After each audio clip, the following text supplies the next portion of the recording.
ಎಲ್ಲ ಯಕ್ಷಗಾನ ಕಲಾಭಿಮಾನಿಗಳಲ್ಲಿ ನಿಮ್ಮ ಪ್ರೀತಿಯ ಮೋಹನ್ ಕುಮಾರ ಮುಂಜೆ ಮಾಡುವಂತಹ ನಮಸ್ಕಾರಗಳು.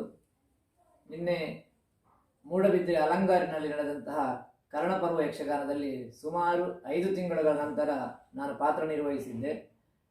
ಹಾಗಾಗಿ ಸ್ವಲ್ಪ ಅನಾರೋಗ್ಯದಿಂದ ಅಂದರೆ ವೀಕ್ನೆಸ್ ಆಗಿ ನಾನು ರಂಗದಲ್ಲಿ ಕುಸಿದು ಬಿದ್ದಿದ್ದೆ. ತಕ್ಷಣ ಕಾರ್ಯಕ್ರಮದ ಸಂಯೋಜಕರು ಡಾಕ್ಟ್ರನ್ನು ಕರೆಸಿ BP ಹಾಗೂ ಶುಗರ್ ಎಲ್ಲ ಚೆಕ್ ಮಾಡಿದ್ದಾರೆ. ಏನು ತೊಂದರೆ ಇಲ್ಲ ಅಂತ ಹೇಳಿದ್ದಾರೆ. 10 ನಿಮಿಷದ ನಂತರ ಪುನಃ ನಾನು ಚೇತರಿಸಿಕೊಂಡು ಪೂರ್ತಿ ಯಕ್ಷಗಾನವನ್ನು ನಾವು ಪೂರೈಸಿದ್ದೇವೆ. ಅರ್ಜುನನ ಪಾತ್ರವನ್ನು ಮುಗಿಸಿಕೊಟ್ಟಿದ್ದೇನೆ. ಹಾಗಾಗಿ ಅಭಿಮಾನಿಗಳು ಯಾರೂ ಆತಂಕ ಪಡುವಂತಹ ಅವಶ್ಯಕತೆ ಇಲ್ಲ. ನಿಮ್ಮ ಅಭಿಮಾನಕ್ಕೆ ನಾನು ಚಿರಋಣಿ.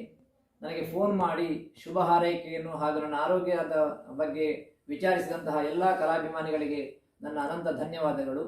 ನಿಮ್ಮ ಪ್ರೀತಿ ವಿಶ್ವಾಸ ಇನ್ನು ಮುಂದೆಯೂ ಈ ಕಲಾವಿದರ ಮೇಲೆ ಇರಲಿ. ಹಾಗಾಗಿ ಯಾರು ಅಭಿಮಾನಿಗಳು ಆತಂಕ ಪಡಬೇಡಿ. ನಾನು ಕ್ಷೇಮವಾಗಿದ್ದೇನೆ, ಮನೆಯಲ್ಲಿದ್ದೇನೆ. ನಮಸ್ಕಾರ. ಯಕ್ಷಗಾನ ಗೆಲ್ಲಿ.